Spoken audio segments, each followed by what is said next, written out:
Electric vehicle fires look far more common than they actually are because every dramatic incident spreads across social media within minutes. A burning electric car is filmed from several angles, reposted thousands of times, and often described as proof that battery-powered vehicles are unusually dangerous. The numbers, however, tell a very different story. In the United States, gasoline-powered vehicles are associated with roughly 1,500 fires per 100,000 vehicles each year, while electric vehicles are linked to about 25 cases within the same group. That difference is enormous, yet the public impression often moves in the opposite direction. The rare event becomes the memorable one, while the more common danger receives far less attention. Gasoline cars carry a highly flammable liquid, hot exhaust components, pressurized fuel lines, electrical wiring, and thousands of moving mechanical parts. A small leak near a hot surface can create a fire before the driver even understands what happened. Collisions can rupture fuel systems, worn cables can produce sparks, and poor maintenance can increase the danger over time. These incidents happen frequently, but most never become national stories because society has seen them for more than a century. A gasoline car burning beside a highway often feels ordinary, even when the event is serious. An electric vehicle fire, by contrast, still feels new, unfamiliar, and therefore more threatening. The human brain is not naturally designed to calculate risk by comparing large databases. It reacts more strongly to images, unusual events, and stories that create fear. When one electric car burns for hours and firefighters struggle to cool the battery, that single scene can become more powerful than thousands of uneventful daily trips. Psychologists describe this as a tendency to overestimate risks that are rare, dramatic, and easy to remember. The same pattern appears with airplane accidents, shark attacks, and other events that attract intense coverage despite being statistically uncommon. What people remember most easily is often confused with what happens most frequently. Battery fires also receive attention because they behave differently from gasoline fires. A damaged lithium-ion cell can enter thermal runaway, a chain reaction in which heat spreads from one cell to the next. This process can make the fire difficult to extinguish quickly, and in some cases the battery may reignite after the visible flames disappear. That does not mean electric vehicles catch fire more often, but it does mean that emergency crews need different procedures, more water, and longer monitoring. The unusual behavior creates dramatic footage, which strengthens the impression that every electric vehicle carries the same level of danger. The distinction between fire frequency and fire difficulty is often lost in public discussion. Manufacturers have spent years building layers of protection around battery packs. Modern electric vehicles use cooling systems, reinforced enclosures, electronic monitoring, automatic disconnection systems, and software that constantly checks temperature and voltage. If the system detects abnormal behavior, it can reduce power or shut down parts of the pack before the situation becomes critical. These protections do not eliminate every risk, especially after a severe collision or major manufacturing defect, but they make uncontrolled battery failures relatively uncommon. Gasoline vehicles also contain safety systems, yet their much higher fire rate rarely receives equal attention. The comparison becomes distorted when one technology is judged by viral images and the other by decades of familiarity. The real question is not whether an electric vehicle can catch fire, because any complex machine carrying stored energy can fail. The important question is how often it happens and under which conditions. When that comparison is made using vehicle populations rather than isolated headlines, gasoline cars remain far more likely to burn. Electric vehicle fires deserve serious investigation, better emergency training, and continued improvements in battery design. But the widespread belief that they are constantly bursting into flames is not supported by the broader numbers. That fear grows mainly because each rare case receives exceptional visibility. Meanwhile, another battery-related problem develops much more quietly, affects far more owners, and rarely produces a dramatic image. Battery degradation develops so gradually that many drivers do not notice it during the first years of ownership. The car still starts normally, acceleration feels the same, and the screen continues to display a familiar range estimate. The difference appears little by little, often hidden inside daily routines. A vehicle that once completed a long commute with plenty of energy remaining may begin arriving home with a noticeably lower charge. After several years, the lost range becomes difficult to ignore. Unlike a fire, degradation creates no dramatic moment, but it can affect nearly every electric vehicle over time. Lithium-ion batteries naturally lose part of their capacity as they age, even when they are treated carefully. Chemical reactions inside the cells slowly reduce the amount of energy they can store and release. In many cases, a battery may lose between 20% and 30% of its original capacity after roughly 5 to 7 years, depending on climate, charging habits, mileage, and battery chemistry. A car originally rated for 300 miles could eventually provide something closer to 210 or 240 miles under similar conditions.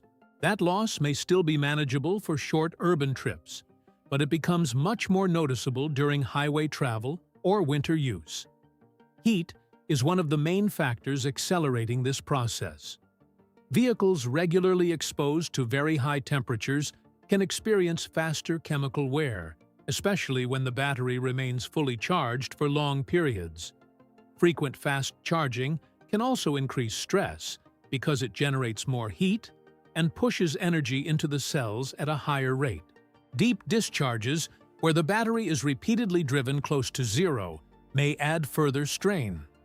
Modern software tries to protect the pack by controlling charging speed and reserving hidden capacity, but it cannot stop aging completely. Every charging cycle leaves a small and permanent effect on the battery. The financial impact becomes clearer when the vehicle reaches the used car market. Buyers are not only purchasing the body, interior, and electric motor, they are also purchasing the remaining health of the battery.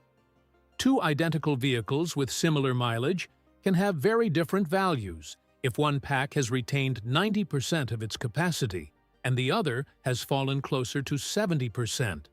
This creates uncertainty because battery condition is not always obvious during a short test drive. A weak battery can reduce range, charging performance, and confidence in long-distance travel. As more electric vehicles age, battery health may become as important as engine condition once was for gasoline cars. The greatest concern appears when capacity loss becomes severe after the warranty has expired. Replacing an entire battery pack can cost more than $10,000, depending on the model, labor, pack size, and availability of refurbished components.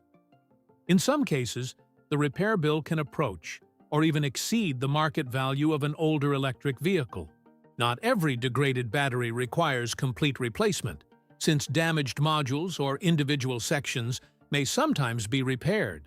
However, pack designs are often tightly sealed and highly integrated, making repairs complex. That complexity can leave owners facing a difficult choice between an expensive repair and selling the car at a major loss. This is why battery longevity matters more to most owners than the remote possibility of a fire. A battery that remains stable for thousands of cycles protects daily range, resale value, and the total cost of ownership. It also reduces the need for early replacement, which lowers demand for raw materials and expensive manufacturing. For an affordable electric car, this issue becomes even more important because the buyer is usually more sensitive to repair costs and depreciation. A low purchase price means little if the battery becomes the most expensive component to replace after only a few years. That pressure naturally favors a chemistry already known for durability, lower cost, and stronger thermal stability. Lithium iron phosphate, better known as LFP, fits an affordable electric car for reasons that go far beyond price alone. Its chemistry is naturally more stable than nickel-rich alternatives, which means it is less likely to overheat when damaged, charged aggressively, or exposed to high temperatures. That matters because thermal runaway is one of the most difficult battery failures to control once it begins. LFP cells release less heat during failure and are generally more resistant to the chain reactions that can spread through a battery pack. For a mass-market vehicle expected to serve families, commuters, and first-time electric car buyers, that extra stability is a major practical advantage. It reduces risk without requiring the manufacturer to depend entirely on expensive cooling systems or complex protective structures. The same chemistry also addresses the quieter problem of long-term degradation. LFP batteries can often deliver between 3,000 and 4,000 charging cycles before their usable capacity falls significantly. Nickel-based batteries, depending on their design and operating conditions, are more commonly associated with roughly 1/500 cycles. That difference can translate into many additional years of useful service for drivers who charge frequently. A vehicle driven every day may accumulate hundreds of thousands of miles before an LFP pack reaches the same level of wear. For a lower-priced car, this durability helps protect the owner from the kind of replacement costs that could otherwise erase the original savings. LFP cells also tolerate frequent charging to 100% better than many nickel-rich batteries. That makes ownership easier because drivers do not need to manage the battery as carefully during normal use. A commuter can plug the car in overnight, charge it fully, and begin the next day with the maximum available range. Nickel-heavy packs often benefit from being kept below a full charge during routine driving, especially when the vehicle will remain parked for long periods. LFP reduces that daily uncertainty and makes the charging experience more straightforward. In a vehicle designed to attract buyers who may never have owned an electric car, simplicity can be just as valuable as technical performance. Cost remains another decisive factor. LFP batteries can be around 20% to 30% cheaper per kilowatt-hour because they avoid expensive materials such as nickel and cobalt. Iron and phosphate are more abundant, easier to source, and less exposed to some of the price swings that affect other battery materials. A cheaper cell allows the manufacturer to lower the vehicle price without reducing the battery pack to an impractical size. It also creates more room in the budget for safety systems, software, interior components, and production equipment. For a car targeting a price near $25,000, every reduction in battery cost has a direct effect on whether the project can be profitable. The main limitation is energy density. LFP batteries usually store less energy for the same weight and volume than nickel-based cells, so a vehicle may need a larger or heavier pack to achieve similar range. In a premium car built for extreme acceleration or very long-distance travel, that disadvantage can be important. In a compact electric vehicle focused on daily transportation, however, the trade-off becomes easier to accept. Most buyers in this segment are unlikely to require sports car performance or a massive battery. A carefully designed LFP pack can still provide enough range for commuting, shopping, school trips, and occasional highway travel. The technology is also no longer experimental.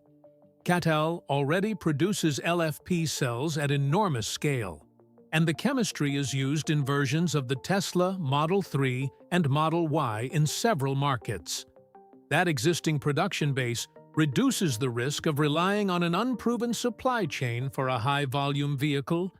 Tesla would not need to wait for a laboratory breakthrough before beginning production of an affordable model. It could use a chemistry with known manufacturing methods, established suppliers, and years of real-world performance data. That combination makes LFP the logical foundation for a first-generation Model 2, while more ambitious battery formats remain too expensive or too immature for the same role. The 4680 cell still carries enormous strategic importance for Tesla. But that does not automatically make it suitable for a low-cost car.